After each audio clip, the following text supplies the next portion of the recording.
Welcome to the Land Investing Business Secret Podcast, where each short episode we talk about the strategies, experiences, and the tools to help you launch, grow, and scale your land business. Learn how to find freedom within your own business, find out ways to build consistency in your processes, and hear how other everyday land investors are winning so you can get to the next step closer to building your dream life through your land business. And I'm your host of the Land Investing Business Secrets Podcast by Pebble, Jesse Kwong. Hey, how's it going? This is Jesse here from the Land Investing Business Secrets Podcast. I've got a special guest, Dan. Dan Haberkost is on the show here with us. And man, this is an episode where he drops a lot of insight. And honestly, some things I've never thought about when it comes to marketing to sellers. So you definitely want to pay attention to this episode. You're probably going to want to listen to this twice because you can tell Dan has a lot of experience when it comes to land, specifically when it comes to marketing. So I hope you guys are ready for this episode with your pen and paper. Enjoy this episode here with Dan Haberkost. Today, Dan, I'm going to butcher your last name. I feel is it Haberkost or Haberkost? Haberkost. Okay. Yes. And I'm doing this on air. Can you believe that? Like, I'm asking you on air in front of everybody. I apologize. It's okay. About that. No worries. Dan, can you share with us a little bit about, how you got started in the land investing space? Yeah. So I started buying real estate, rental properties, my last year of college when I was 21. And bought a house hack, moved to Colorado, bought another house hack, and quickly realized that the low and no money down stuff, as far as actual investing, buy and hold investing, it's great for a couple properties, maybe a couple house hacks, but in the long run, if you want to accrue a significant portfolio of real estate, you got to make money. And so I had a normal job, making 60, 70 grand, whatever. And I thought, all right, well, where or how can I start some sort of active business within the realm of real estate, which I was already getting to know, to scale my income? And so I met a investor at the local real estate group here in Colorado Springs who'd been doing land and development for the past 45 years, longer than I'd been alive. And so I went and I'd help him in his business, learned from him, worked for him. And he was doing a bunch of infill new construction. And so that's where I first got introduced to land, is actually building homes. Wow. And we were doing this on finished infill parcels. And so I started to source additional parcels for building by going direct to seller. And so that was my first experience. I think the first ever land deal I did, I made an $1,000 assignment fee.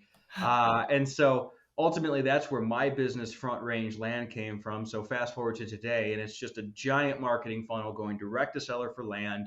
We buy it at 30 to 70 cents on the dollar. A lot of it we just buy and sell. Occasionally I'll do assignments, and I'm still doing some new construction and working on some larger, going after some larger subdivides as well.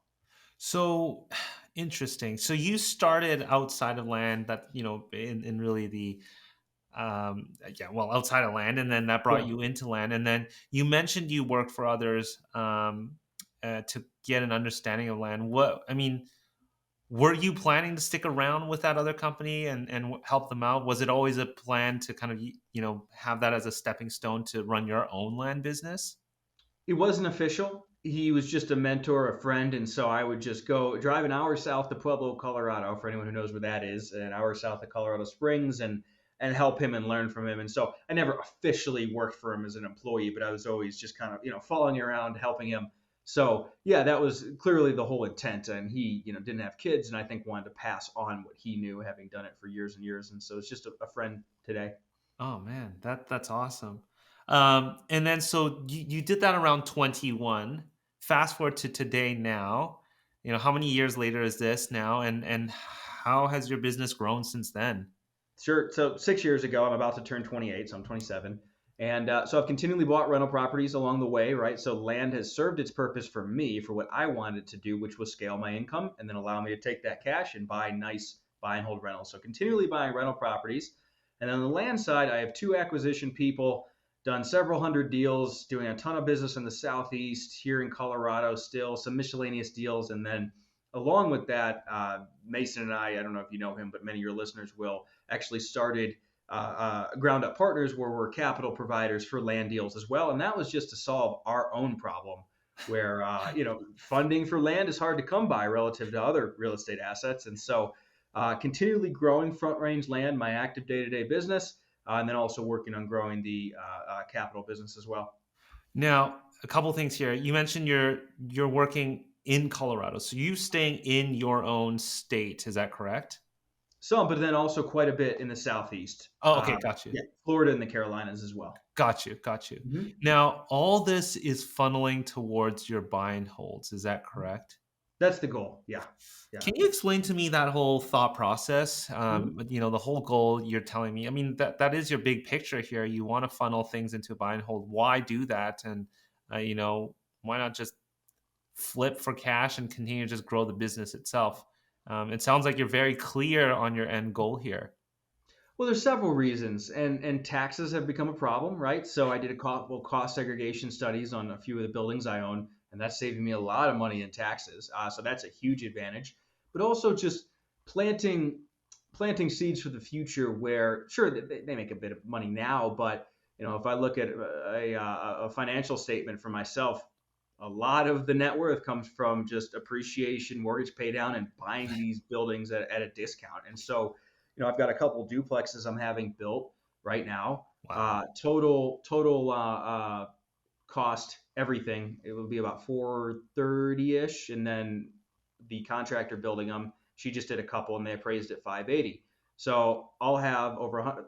Let's say that comes down. I'll have comfortably 100 grand in equity in both of those. They'll make me 1,000 or 1,200 bucks a month, and it's brand new construction in a decent area where we can put tenants that we'll never hear from. And assuming that we don't again mess up on the screening, there's no repairs for years to come. So that's why the income, but then also the tax shelter, not sheltering, wrong word, tax mitigation, and then just the equity that's built over time, which can then be leveraged again, right? So I use lines of credit for my rental properties all Mm. day in my land business, right? And so there's a lot of value to having nice buy and hold assets with a solid chunk of equity that make you money every month. Got you. Got you.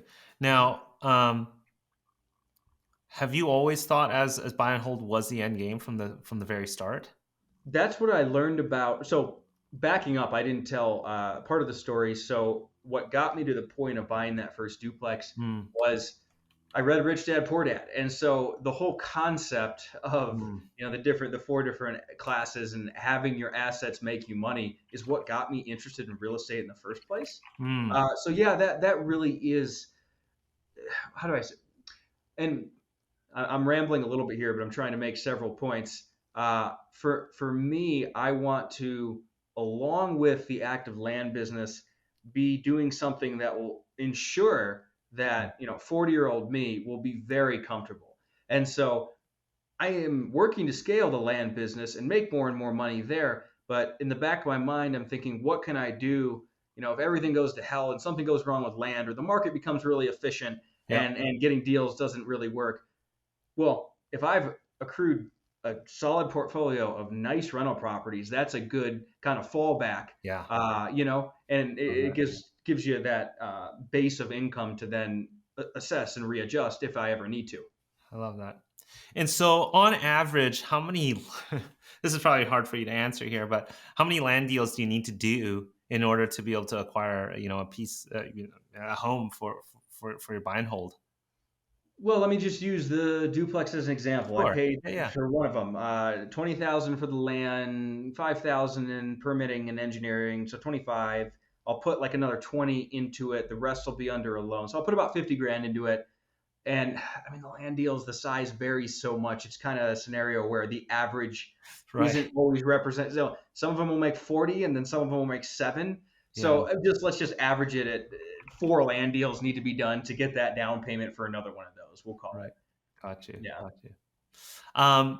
And so, how are you splitting your time between the land business and buy and hold? I'm assuming with the buy and hold, you're not actively involved. At the same time, it sounds like with your land business, you've got a couple of key players in there that sort of keep the business moving forward. What does that split look like for you? And what does a day to day look like for you? Almost entirely land. The Okay. rentals don't really take any time. Yeah. And that's partially just I've been intentional where I only want to buy and hold real estate that's younger than me and in areas where I can get tenants with 700 plus credit scores. And so if you do Mm, that, you have nice buildings and nice areas with nice tenants. It really can be pretty close to passive. right. So my time is spent working on a lot of content related work like this and my podcast that I do with Mason, and then raising money, managing people. I've got to get better there at working on hiring another employee right now because one just left. And that's where I've struggled. That's been my biggest bottleneck is hiring good people. So spending a lot of time there. And then I still do, data pull and control of where the marketing is going. That's still me. I don't talk to sellers anymore, barring big fires or anything. Yeah. But yeah, it's more. I definitely spend a lot of time planning and directing the marketing and just creative marketing ideas Mm. too. I spend time there as well.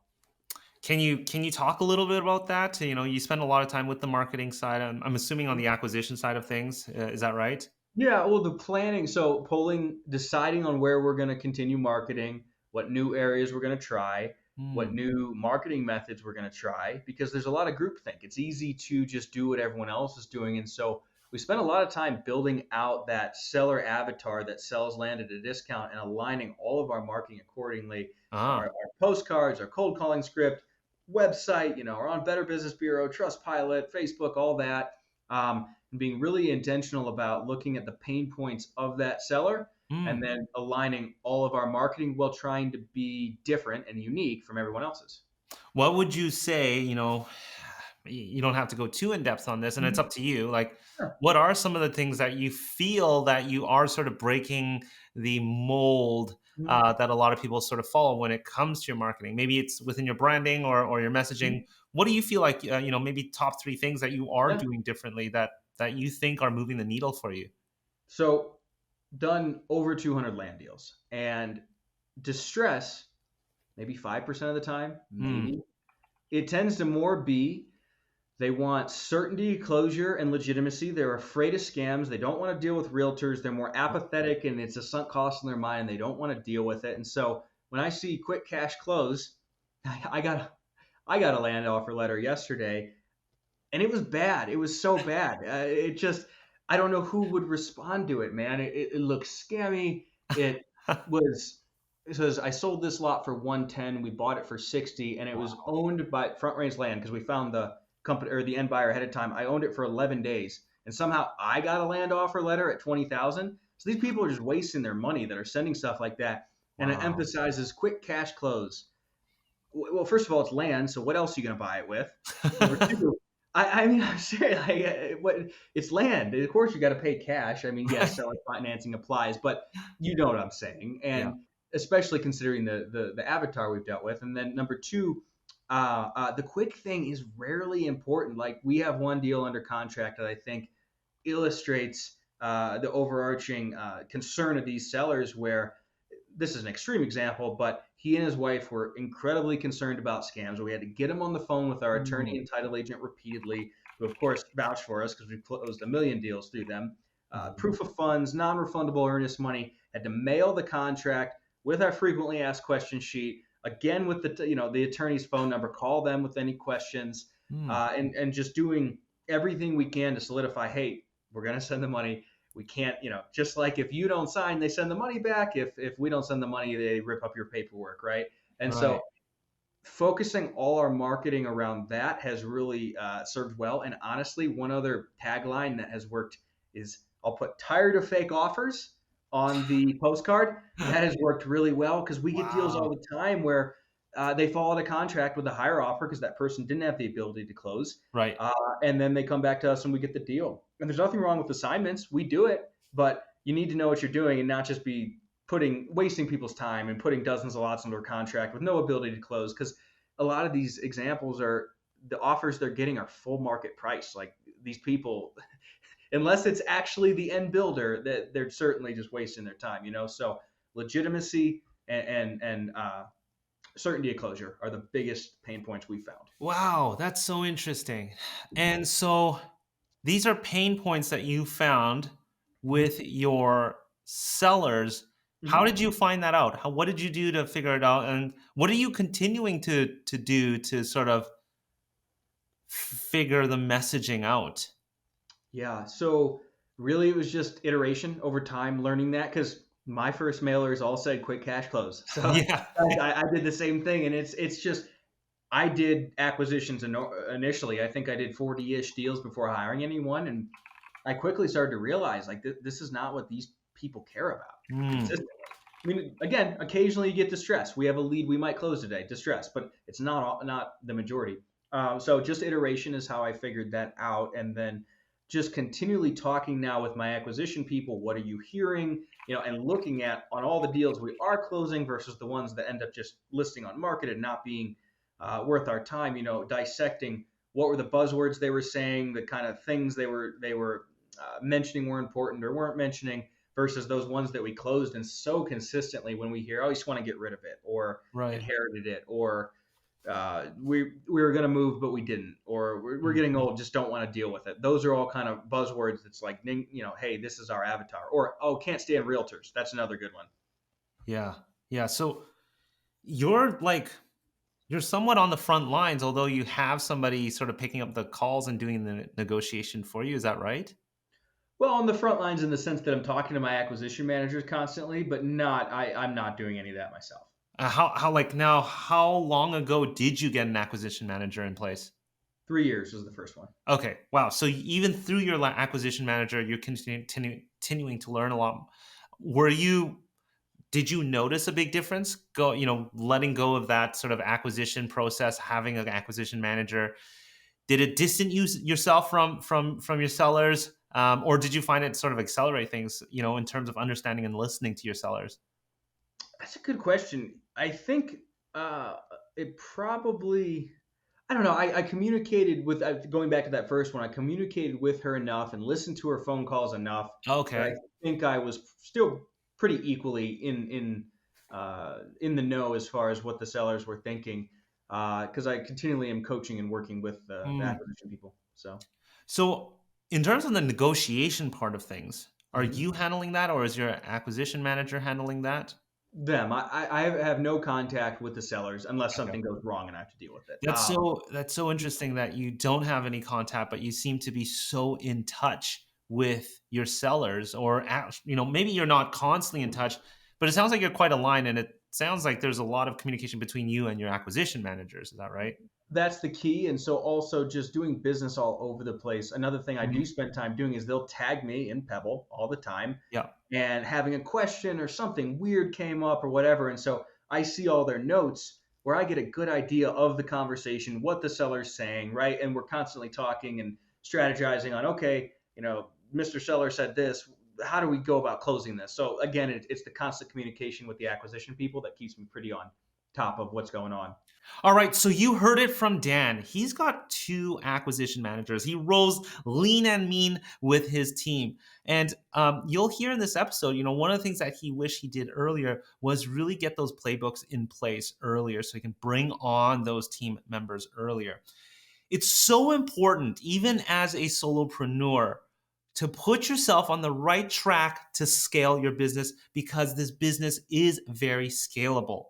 And so, if you don't have that, and you're not on that track to scale your business, you're really starting to build yourself a high paying job. And that's what we're trying to avoid.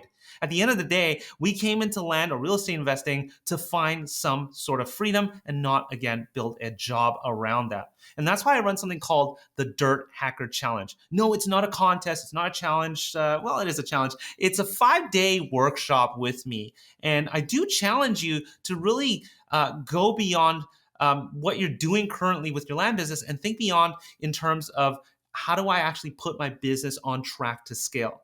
Okay, so this 5-day workshop that we go over an hour every day live with me, and we've got guest speakers as well. We really go through the framework of how do we scale a business. I do not talk about pricing. I do not talk about picking counties. I do not talk about mailers or marketing. All I talk about is how do we get into the right track to scale your business. We talk about things like how do we build playbooks? How do we start with task lists and end up building our playbooks? Because playbooks and SOPs, or your standard operating procedures, these are the things that are going to allow you to scale your business. How do we create automations? So we'll do some technical work around that as well. And then also people, human resources are a huge part of scaling a business. I once heard from one of my favorite angel investors, he talks about two ways to only scale a business, or the two things that you have to do. It comes down to technology and people. And this is exactly what we're going to go through in the Dirt Hacker Challenge. It's a 5-day workshop with me, and we're going to go through exactly the framework to scaling a business. So if you're interested in joining this, I made this super accessible. It is $5, at least for now. When this was recorded, we might raise this again.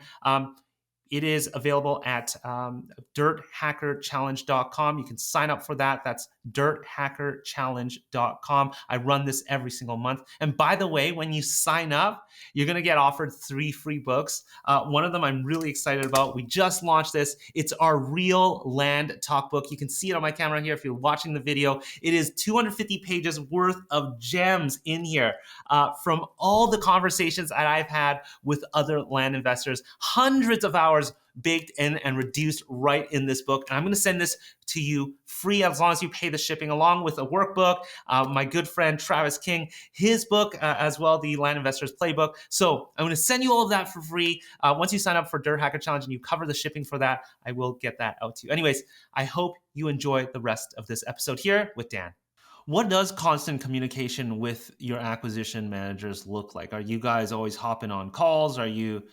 Is it just through all asynchronous communication? I'm really curious as to how you keep your team so tight knit and still have a finger on the pulse here the whole time. Working on getting better there, and definitely recently have gotten better there. So on the new hire right now, there's going to be a morning huddle every day, very brief. And I'm going to do it twice a week. And then one of my acquisition guys is just going to do it with the new guy 3 days a week. And so Okay. that, set meetings, but then also just you get the tags in Pebble, or I'll get a miscellaneous question, they'll send me a voice message. But so we do talk quite a bit. Got you. Now, how big, Dan, is your team now? You've got a couple acquisition managers. Who else is involved with the team? Just the 2 acquisition people, because good title agents and attorneys, they'll handle the transaction coordination for you. It's amazing. So the girl I use down in Florida, who's also an attorney, which is incredibly helpful. Wow. They handle everything. Her and her assistant, once they get the contract on the buy side, Yeah. again, assuming something doesn't go wrong, we don't have to do anything. They do all the communication. Oh, And so a lot of the admin work gets handled there. And then on the sales side, we use realtors mostly. And so then, of course, the realtors handle the transaction coordination. So good title agents or attorneys, depending on the state, plus good realtors are worth their weight in gold. wow. Okay. Was there anything special you were looking for in terms of a title agent that you ended up landing on this? How can people find somebody like a title agent like this to alleviate so much work for you? She was a referral, and there was plenty of bad title agents I went through to get to her. Okay. So, asking other good people in the industry is a great way to get good referrals. And then ultimately, I think just the volume of business we give her Right. allows us, some service Right. that others might not get. Yeah. Yeah. Okay. Got you. So, That's incredible. You roll lean and mean here, and it sounds like business is booming for you guys on the land side of things. Am I correct by saying that? yeah, it's been And it's been a good year. it sounds like with your marketing, it's more about crafting the correct message. Um, but is there any other tactics or strategies that you guys are testing that maybe you can share with the listeners here? Yeah. So, failed mail, again, if you're using Pebble, it'll tell you the failed mail, calling those, calling the small amount of additional return mail that still gets returned. Okay. And then just different marketing methods, and for areas that are really producing, hitting them over and over again. So an easy example, that market in Colorado I told you about, where I first learned about land. Yeah. I haven't marketed there this year because that market's changed a lot, but I marketed there for 4 years straight. And last fall, 20 some mailers in, we got a deal at 8,000 that we sold for 27, right? So, and that's after you. And so the point is, in the places that are really producing, we hit them over and over and over again. Mail, different type of mailer, cold call, and you never know what new business you'll drum up or who ignored you prior that will want to sell now. And so I Yeah. think that's another important point. And then, yeah, those are the main things, just consistency over the long term. And then one more thing I'll say that's kind of a corollary to all that is the sales cycle, Hmm. where sure, we get leads Yep. sometimes that will close 2, 3, 4 weeks within getting the lead. But we get a lot of leads that we close 6 to 12 months later Mm. after 30 to 60 to 70 follow ups. So you got to have the long term in Yeah. mind when you start the business, both in your marketing and your follow up. And again, you'll get those quick wins, but some of our biggest wins are 9, 12 months down the road. So with those 9 to 12 months down the road, are you doing anything particular in terms of a follow up to keep them warm, or how are you nurturing those kind of leads?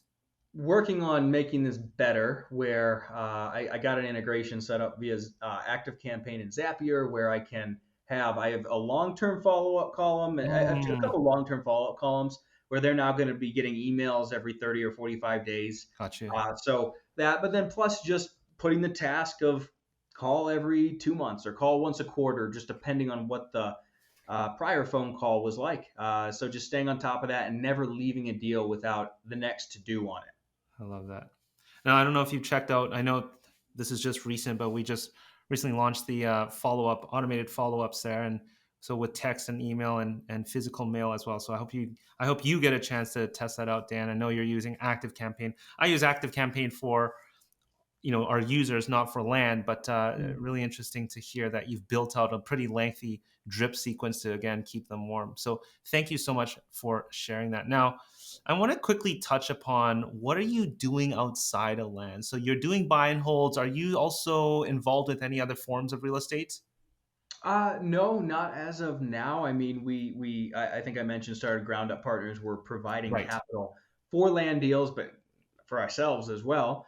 Yeah. But no, real estate is scalable to really any degree you want it to be. Yeah. So as far as business and making money, I'm spending my time entirely there for now. Okay. Um, so yeah, Gotcha. not at this time. Um, Dan, if I were to ask you, if you were to start land investing again today, knowing what you know, and well, maybe, yeah, let's say knowing what you know today. Mhm. What would the first 6 months look like? What would you get in place? What would you do? Let's get tactical here. What would exactly that look like? I would have picked a couple key markets with strong fundamentals, and I personally prefer places where it's competitive and very easy to sell but hard to buy. I know Okay. plenty of people that go to rural areas where they can get deals for, not that many mailers and it's not that competitive, but then it's harder to sell. I prefer kind of the opposite end of that spectrum. And then I wouldn't be so stingy on marketing, which I was initially, where I was too afraid to spend money on marketing. I definitely sold myself short initially there, and I would send. I mean, of course, it depends on what you have available, but if I didn't have much money available for mailers, I would not be bashful about cold calling because cold Mm, calling's been great. And I would just be better about having all of the tracking in place from day one, which is something I'm still trying to make better. yeah. Um, and then also just have that expectation in my head of I'm doing this for years, I'm setting up a business for years, and so building out the SOPs and systems and tracking accordingly. Yeah. Um, and then the last thing I'll say on that too is I would have, again, knowing what I know now, sooner started targeting larger projects, subdivides, that sort of thing, where again, pick a few areas because this varies dramatically from place to place, but pick a few areas and start with either small projects or projects where someone more experienced is the major partner and you're more just learning and learn that skill quicker because that's scalable to a very, very substantial degree. You mentioned cold calling. Hmm. Are you so you've is it your acquisition managers that are doing that as Hmm. well? They're Yep. doing the cold calling. Okay. And I mean, are you doing anything differently with your cold calling process? Working on getting better there too. The biggest things is prioritizing, the failed mailers, the return mail. But other than that, it's just sifting. That's how I think about it. You're sifting to look for your seller avatar. And so I try to, it's harder in areas that are less homogenous where there's a lot of variation in price point. But Mm, if they're calling somewhere that's pretty similar all over, yeah. then I have found it useful to have some sort of anchor in the script where, oh, hey, Jesse, great. You want to sell? Well, we just bought 123 Main Street at 14. So we could probably play something like that for your land. Mm, Just gotcha. so, because otherwise you can end up wasting a ton of time where you're just talking to retail sellers or people who are bored. And so if you're Yeah, able to get some sort of anchor, but I didn't say that's what your lot is worth. I said we bought that lot for that, and we could probably pay. So it leaves me a little bit of open, a little bit of an open door there. If it is worth more, or we can negotiate up. sure, sure. I noticed a couple times you mentioned the word seller avatar. Can Mhm. you break that down for the listeners here? What do you mean by that exactly?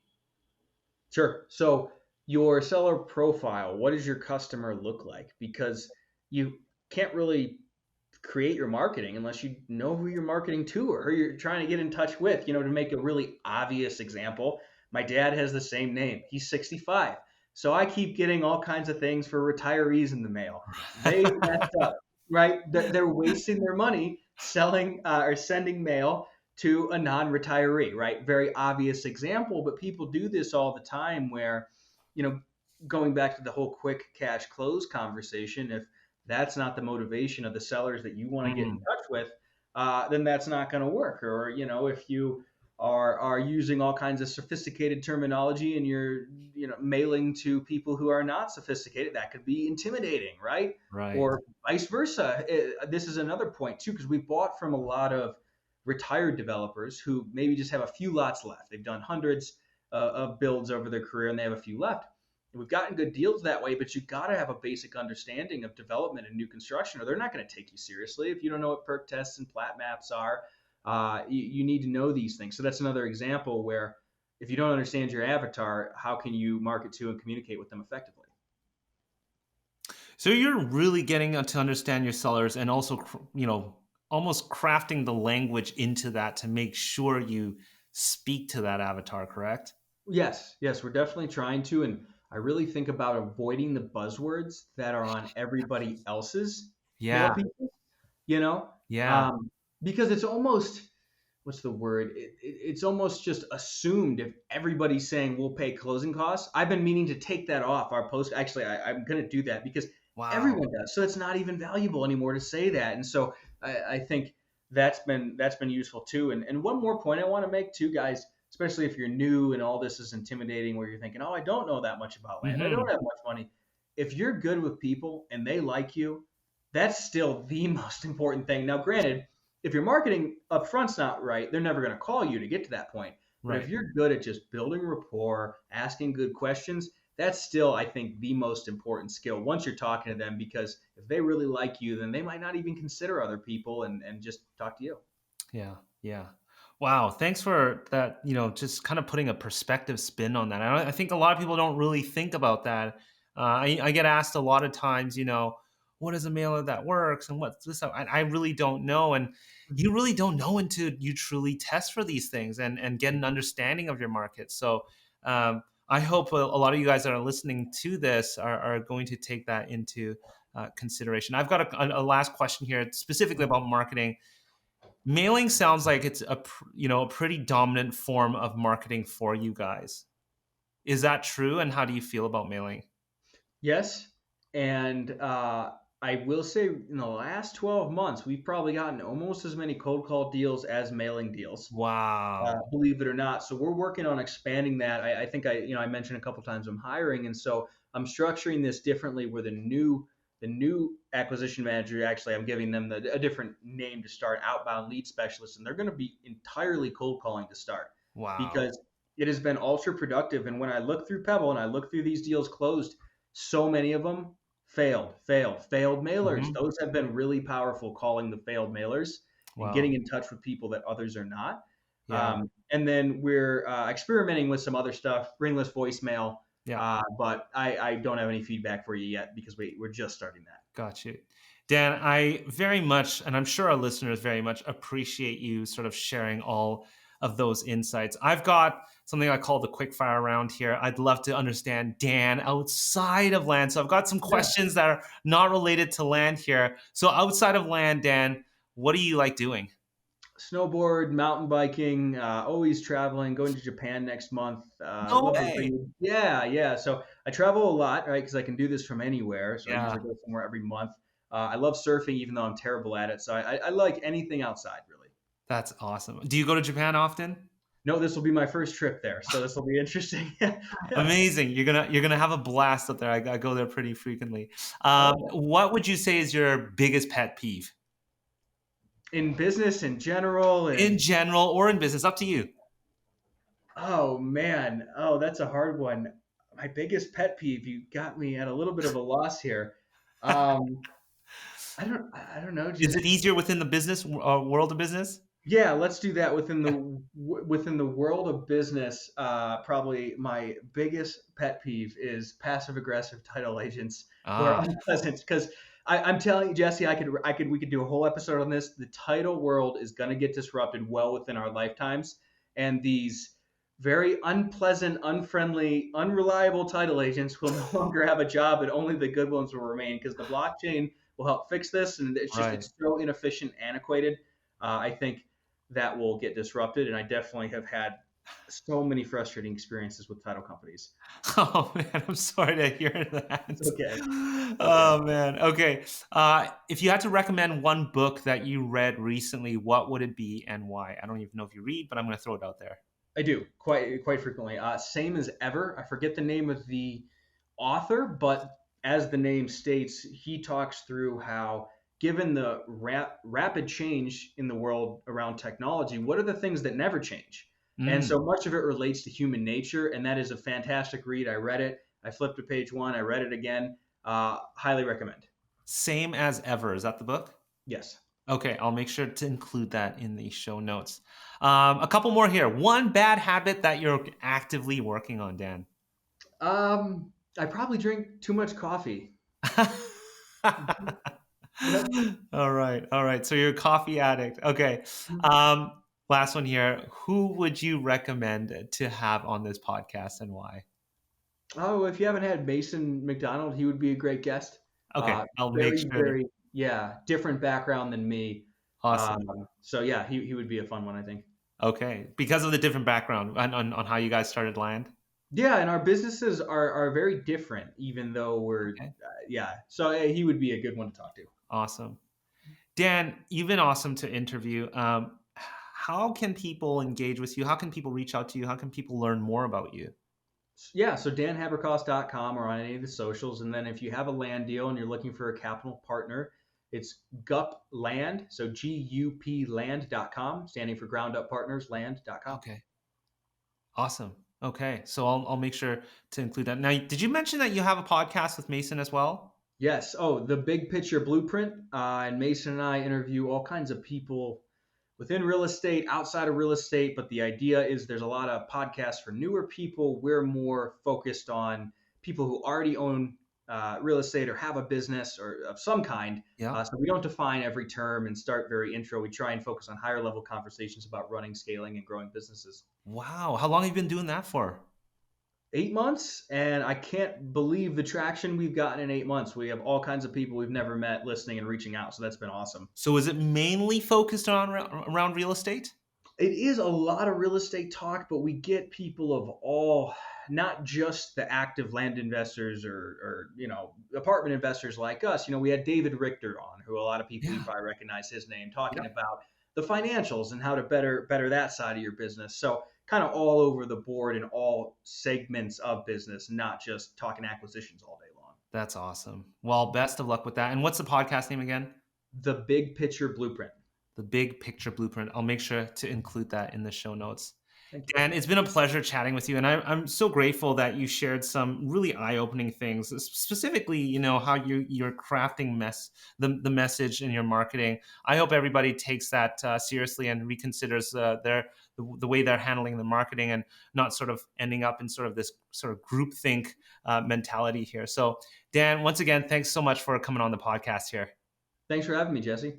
Cheers. Before you stop this episode or hit the next episode, I want to personally thank you for listening to this episode of the Land Investing Business Secrets podcast by Pebble. If you found this helpful, we'd greatly appreciate any awesome reviews and ratings on whichever platform you are listening to this on. And if you have 2 minutes and wanted to step it up even more and help others, feel free to share this in other Facebook groups or pages or any communities, giving others a heads up of the Land Investing Business Secrets podcast or the specific episode that may help them on their land investing journey. Once again, thanks so much for listening, and catch you on our next episode.